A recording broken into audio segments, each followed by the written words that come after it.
Welcome to another edition of Coffee with Graeme with your host, Graeme Forsyth. And before we get into anything, I just want to address some comments I made at the end of my interview with Dryden Bound, the Dryden Bound episode. I said that quarantine is over. It's not. Sorry for everyone that kind of read into that. It was just a slip up on my part.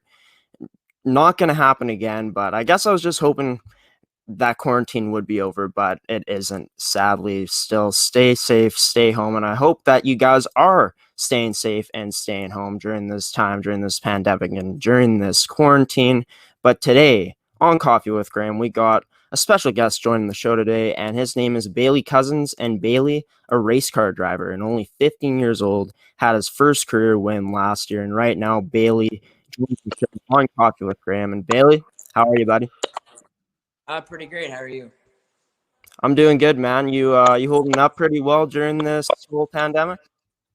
It's not the best, but wish we could be out there racing, doing things with friends, but gotta do what you gotta do. Yeah. What have you been doing during this pandemic? Not a lot of schoolwork, working at my farm, and not a whole lot, to be honest. Just grinding, working at the farm. Just that's great, man. So before we get into everything, I just want to know how you got into racing. How old were you when you learned about racing? My dad started when I was about 8 or 9. He started a Midwest mod, what I'm in right now. We went to a racetrack in Devil's Lake, and he found it really interesting, so we bought a car next week and started racing in Red River Co-op Speedway in Winnipeg there. And then when I was about 10 years old, I started in a slingshot, raced that for about 3 years, in a pure stock for 2, and I started that when I was 13. And now last year I started in a Midwest mod and we had a pretty great year, Rookie of the Year and Midwest Modified Champion in Devil's Lake Speedway. So, yeah. Wow, that's great. And you started when you were 8 years old, you said? My dad did. I started when I Oh, was yeah. 10. Oh, nice. So you talked about slingshot and just Midwest mods. What's the difference between the two? Slingshot is like a miniature car. It's kind of like a go-kart, but it's got a full frame and it's they race on the same track as the big cars. It's pretty fun. I liked it very much. I wanted to go down to race in Wisconsin on those small tracks, like, I don't know, with a lot more people, because there was only like 8 or 9 of them here when I started, because our family started them up with a couple other families. So yeah. So you enjoy the slingshot better? I wouldn't say that. I found it was very fun, but the Midwest mod, there's a lot more cars and it's a lot more competition. I enjoy this one a lot more. So did you play any other sports before you got into racing, or has racing always been your thing? I still play hockey. I play for a high school team out of Morden. So do you prefer racing over hockey, or what's your preferred sport? I mean, I love hockey, don't get me wrong, but I think racing is just more for me. I enjoy it more. There's more people to connect with, but I love hockey also. Make a lot of friends there. So what's the biggest reason that you got into racing? Probably just the adrenaline rush, to be honest. When I first started, I got in a car. You're always nervous when you're in the car before you go out. You're lining up, you get on the track. But once you hit the green flag, you don't think about anything else. All you can think about is racing, where you are on the track, watching out for everybody else. It's crazy what the adrenaline does to you. So obviously racing and hockey, two different sports. How does the team aspect compare in racing compared to hockey? Completely different. I mean, like hockey, you got teammates right behind you supporting your back. It's hockey. It's not as adrenaline. Well, it is, but it's different kind of adrenaline. When you're playing hockey, you're out there for 45 seconds to a minute going hard, and racing, you're going for about 15 minutes to however long the race is. So you touched upon it that you won the Rookie of the Year last year. First of all, congratulations on that. What do you think was your biggest strength as a racer last year? Biggest strength, probably just keeping my cool. Everybody gets mad, but I try to keep it lower, like not throw a fit and like make a big corruption about it. But yeah. And just going the other way, what would you say your biggest weaknesses were last season?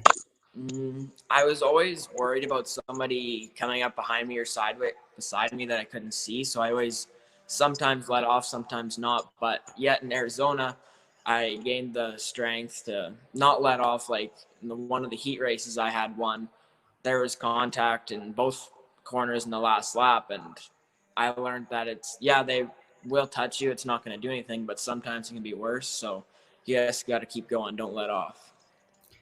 So racing, obviously, it's different than any other sport. You're not physically active all the time, but you still are, like, you're still steering the wheel, putting your foot on the gas. How different of an adjustment was that starting off, getting used to that? Well, in the Midwest mod here, you think of it just it's not hard. You just sit in the car, steer, and press the gas and pedal or brake. But it's once you get in a car and after a race, you're sweating just like you were in hockey. It's just the way you are and going through the corners and stuff, steering, and you're off and on the gas so many times you couldn't count in the race car. How do the rules compare in racing compared to other sports like hockey, football, even baseball, just other sports in general?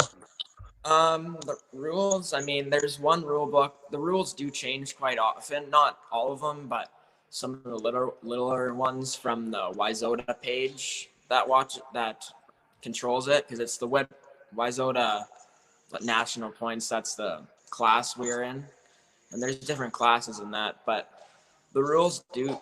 Every sport has rules, but all of Yeah. them are different. Are there's some pretty strict rules in racing?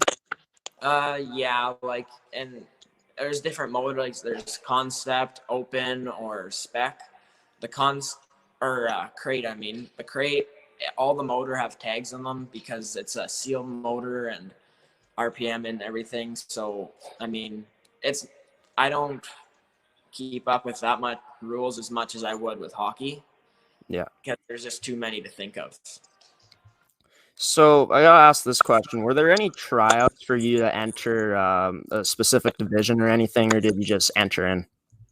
There's no tryouts really, but once a week or once a year there's a Wayzata 100 race, and to get into that race you have to win one of the features from the tracks because there's one race every year at one of the tracks to get into that Wayzata 100.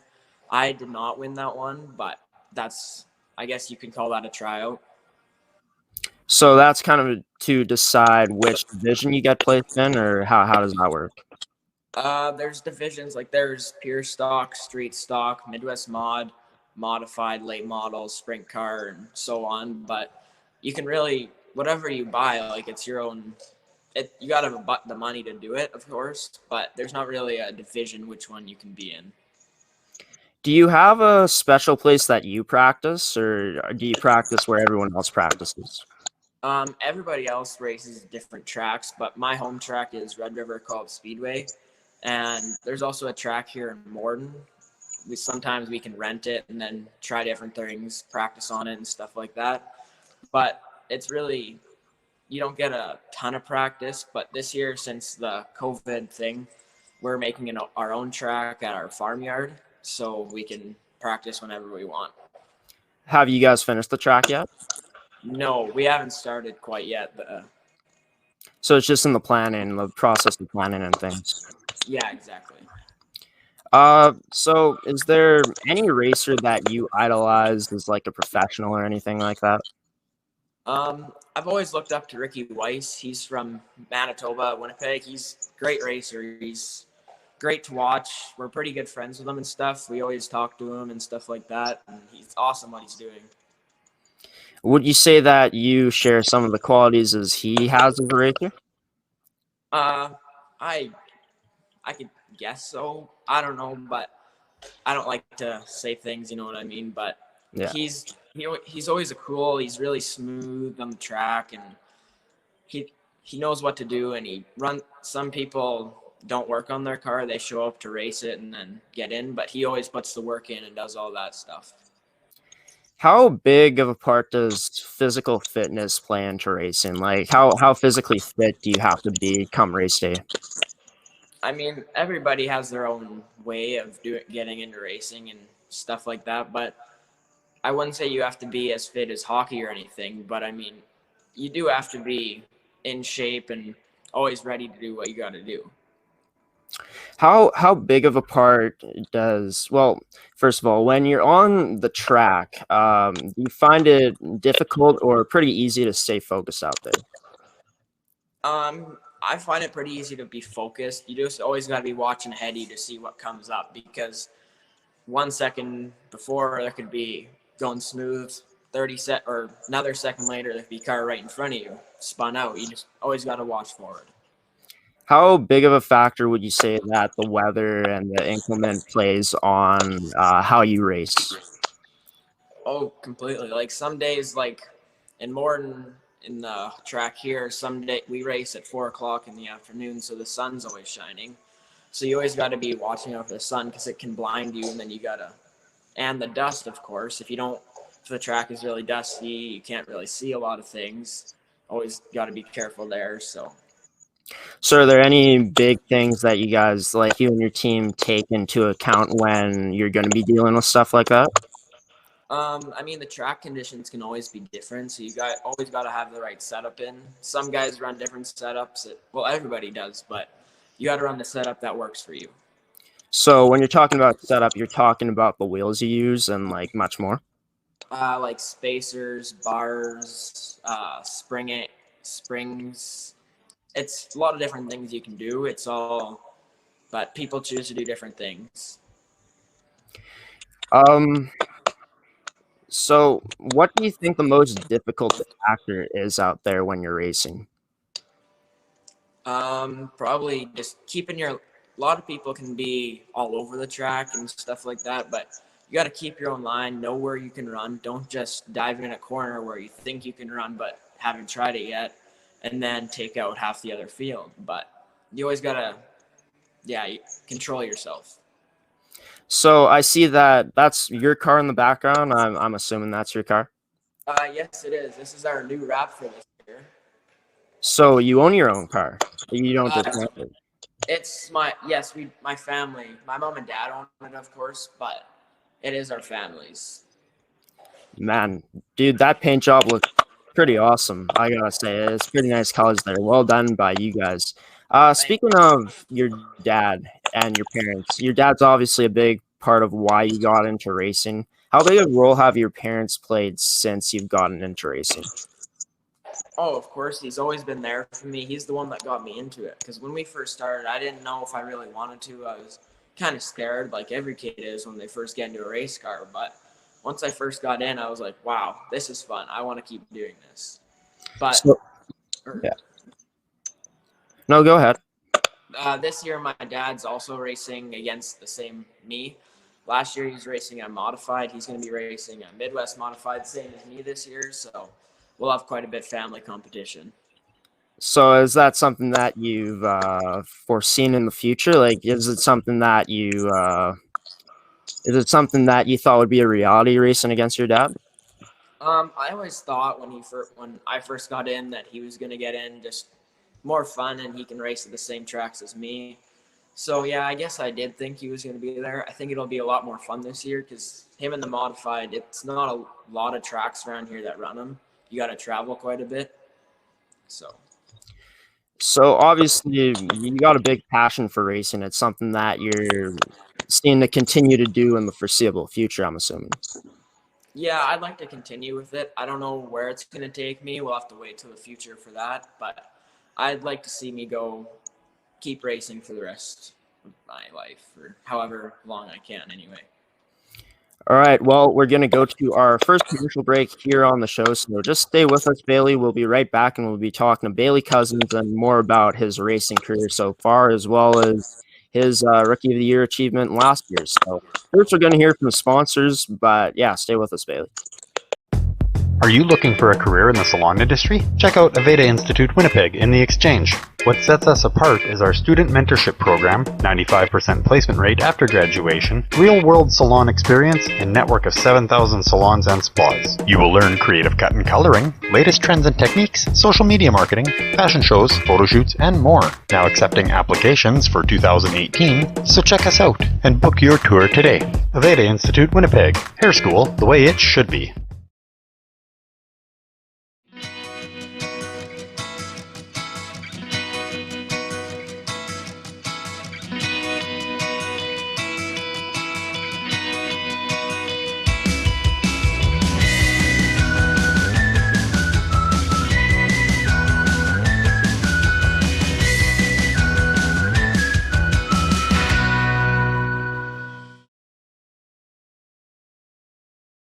And Graeme Forsyth back here on Coffee with Graeme with Bailey Cousins, 15-year-old race car driver from Manitoba. And before the commercial break, we were just talking about how Bailey got into racing. Now I'm just going to kind of shift over to how he gets prepared for a race. So do you have a race day routine that you use consistently? Yeah. Well, every week we'll race Thursdays, Saturdays, and Sundays. Sometimes Fridays, depends how prepared we are with other things, busy and stuff like that. But on Monday or Sunday night, we'll unload the cars, put them in the shop, get them up on the jack stand, stuff like that. And then we'll prepare the tires. You got to groove and sight them. So it's not a great job, but I mean, you got to do it if you want to be competitive. So Go. I was just going to ask, sorry to cut you off there, but does the preparation stay the same for every race? Like if there's a bigger race, does the preparation intensify? Well, yeah, of course, because some days you got to fix stuff. Some days the car is perfectly fine. You just got to grease it, make sure everything's working fine. But some days you got to completely strip down one side but fix it and stuff like that. Before a race, how many times do you get to practice? Because you said you didn't get to practice often as much as you wanted to, but how many times did you get to practice before a race?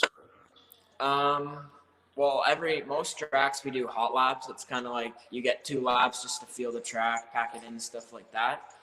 And then it'll go into heat races, feature, sometimes B main, depends on how many cars, but not a whole lot of it's mostly just practicing in the race, I guess. It's lap time or laps, what you need. I know in other sports that some athletes have a pregame meal that they eat consistently. Is there a certain pregame meal that you use to eat before every race? I don't really, when I'm racing, I don't really like to eat before I race. It's just how I work. I usually eat after the races are done. It's just how I feel, and that's what I like to do. That's good. You don't want to be racing on a full stomach, I'm guessing. Well, I guess it depends how you react to it, but Yeah. every race I'm nervous, just how I am, but I don't like to eat. I don't like to race on a full stomach, no. So you talked about nerves. As you've gotten more experiences with more races, obviously you've been racing a lot more than usual last season. Would the nerves go down as the competitions went along? Oh, of course. Like some guys are some guys are really good, some guys are good, but like you can sometimes get around them. And it also helps where you start in your heat race. Like if you start in pole, it just makes me nervous knowing that there's however many cars behind me, and I don't want to screw up. Yeah. Talking about strategy, is there any strategy that goes into races? Well, yeah, like some long races, like races are 20 to 25 laps. But I mean, those longer ones, you always got to save your tires. Like, don't be running them right on the edge, throwing it in as hard as you can. You got to save them till the end, to the last 10, 15 laps. So then you got them. Unlike some guys, they'll blow them right off, and then they got no go at the end. So then you can sometimes get them, sometimes not. It all depends. You talked about the car and how you guys have to take into accommodation about the weather and stuff and how you have to prepare the car. How long before race day, do you have to prepare the car? Is it up to the last minute, or do you have a certain time before that you need to prepare it? It all depends. Some days we'll be really busy with other things, and then it'll be the last, like Wednesday night, we'll be getting it ready and loading them up for Thursday, or we'll have them ready on Monday or Tuesday and then be ready. It all depends on what we got up that week. Have there ever been any big problems that you and your team have ran into with the car before a race? Before a race, not as much, but we've definitely had like Thursday nights we'll be having, because last year we were running for Rookie of the Year, so we had to be running every race, make sure we didn't miss one. So Thursday night in Winnipeg, we wrecked. So we had to fix it that night and be ready for Saturday because, of course, I had to go to school on Friday and stuff like that. So there's a lot of last minute things that you got to be ready for. Would you say that the mental preparation is just as important as getting the car prepared? Of course, you always got to be ready in the right mindset. If you're not in the right mindset, you might be not focused and not be doing as good as you can, not be capable of what you can do. Do you go into every race with the same mentality, or is it a different mentality each time? I try to, but some races just will be, oh no, we got to change something quickly right before the race is going up. So then you're always worried that you're not going to get out there, and it can always be different. You talked about the challenge of dealing with weather and stuff. Has there ever been times where you guys thought you prepared, but you didn't prepare well enough for the weather or the climate out there? Yeah, of course, because sometimes we'll be looking at the track half an hour before the race starts. We'll think we got the car ready, then we go look up right before the race just to make sure, and oh no, we don't got the right stuff in the right places and stuff like that, so we gotta quickly change it. Moving into your first career win at the Wissota Midwest Mods, I don't know if I'm pronouncing Wissota right, but what exactly is Wissota Midwest Mods? It's an open wheel modified. It's kind of the same as an A-mod, except they got a spoiler on the back. It's a lot bigger than the modified. It's just a little 2-inch, 3-inch one compared to the modified where it's 6 inches. And the front nose where it comes down, they've got fins on the sides. So it's a lot more aerodynamic and they got a lot more horsepower than ours. So is Midwest Mods pretty different from other I guess other types of like racing brands and stuff?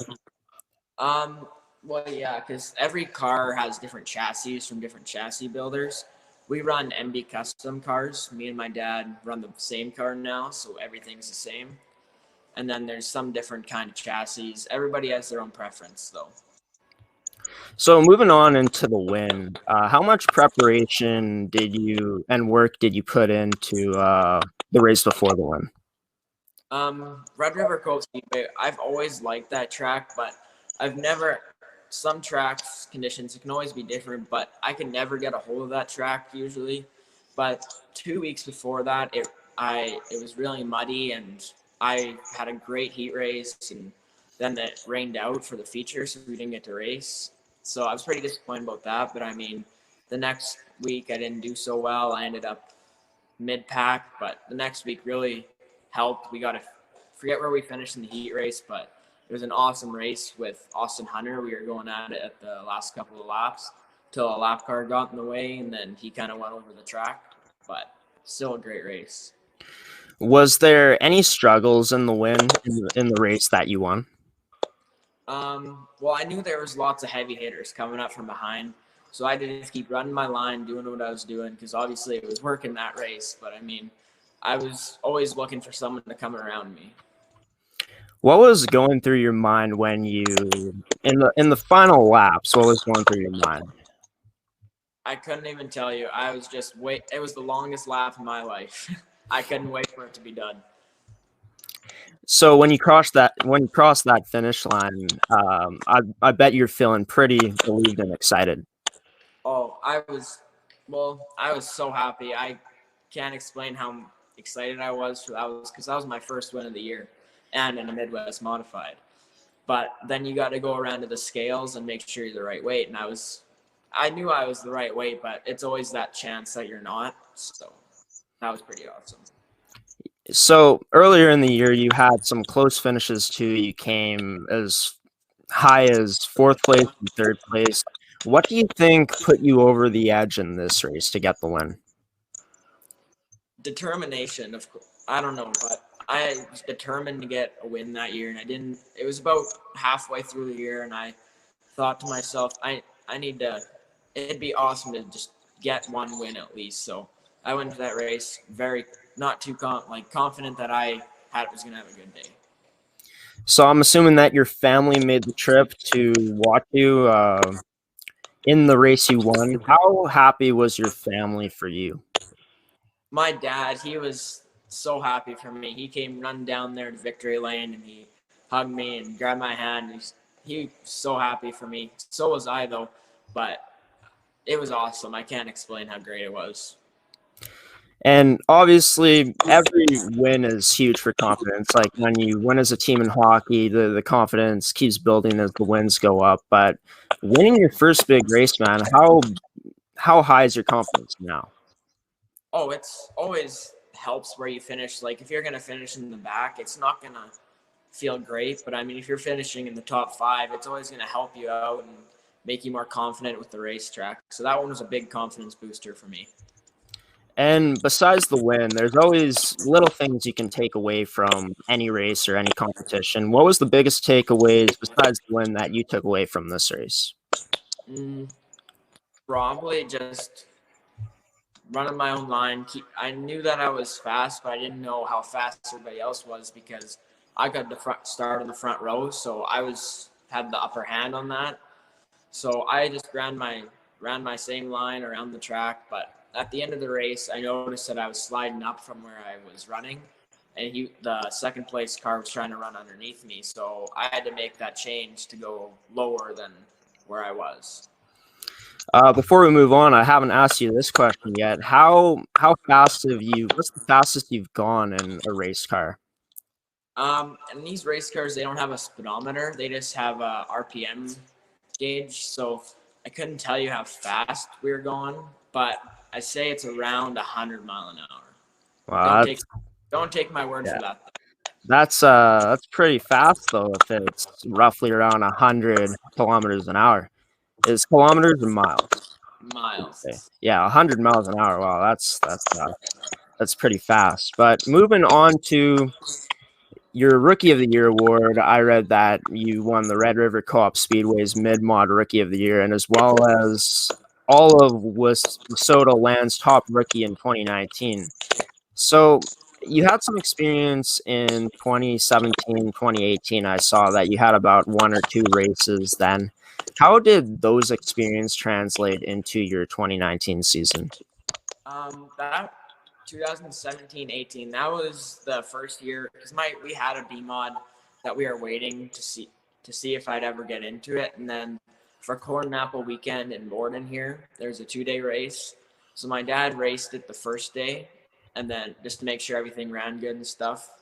And then I ran it for the second day, and I ended up winning my heat and ending up second in the feature. So I was very nervous, so I didn't know what to do. I've never been in one of those cars. But it was awesome. Before the 2019 season started, was it always your goal to win the Rookie of the Year? Was that something you set out before the season? Yeah, well, we took that into consideration, and that's what we decided to do. So my dad focused on me for that last year to make that happen. But it could have never happened without him because he's always the one there helping me get my car ready, setups, and stuff like that. And how does it feel to be considered the top rookie for your age and just for your division in general? It feels pretty great to know that I made that accomplishment in my life. I've always wanted to do that, but I didn't know when I was going to get the chance. And we just had to get a great year and ended it off with a win with the Rookie of the Year. What do you think separated yourself from all the other rookies? Of course, I was a lot younger than most of them. Because there was one other guy around my age in Morden here, but I don't know. I just really focused hard on this year because I knew that's what I wanted and I wanted to make it happen. So I tried my best and it turned out to be a great year. Did you do anything special with your family and friends after you won the award to celebrate? We had a banquet in Minnesota for the Wayzata where we got our trophies and stuff like that. So I guess you can call that the celebration because that's where I got my trophy and banner and everything. So that was pretty great. So you win Rookie of the Year this year. Obviously, racing is on your mind for the foreseeable future. I'm assuming you're hungry for more going into next season. Yeah, of course. I mean, but I don't know about this year because it's going to be a lot different with this COVID thing. So right now, there's no points yet because the borders haven't opened up at all. Yeah. So, I mean, I've always been looking but I guess the next step is to try and go for championship of Wayzata. But that's a lot bigger of a step because there's a lot of great racers out there. So you would say that's your biggest goal heading into the next season whenever that comes? Yes, of course. All right. Well, Bailey, thank you for joining us here on Coffee with Graeme. It was great talking to you, man. I learned a lot about racing today. It's honestly a sport that I know nothing about. So it was great to hear some insight from a young, great racer like you. And we hope to have you on the show soon. And good luck with everything you do in the future that involves racing. Thanks, man. Take care. Thank you. Bailey Cousins here on Coffee with Graeme, and just great to learn about racing. Honestly, a sport that I really don't know nothing about. I'm assuming a lot of people don't really know much about racing and what the Midwest mods are and just all the other types of racing. But that's gonna do it for today on Coffee with Graeme with your host Graeme Forsyth. And we hope you guys are enjoying this content right now. Obviously, being the time we're living in right now, with this pandemic going on, hopefully things get back to normal soon. And hopefully for Bailey's sake that they can get back to normal soon so he can go chase that championship. And once again, guys, just everyone, I'm sorry for the comments I made about quarantine. It's not over. I just slipped up. I guess I was getting a bit excited, but yeah, quarantine is not over. So that means stay safe, stay home, and stay with family anytime you can. And of course, until next time, I've been your host of Coffee with Graeme, Graeme Forsyth, and I'm signing off. Have a good one.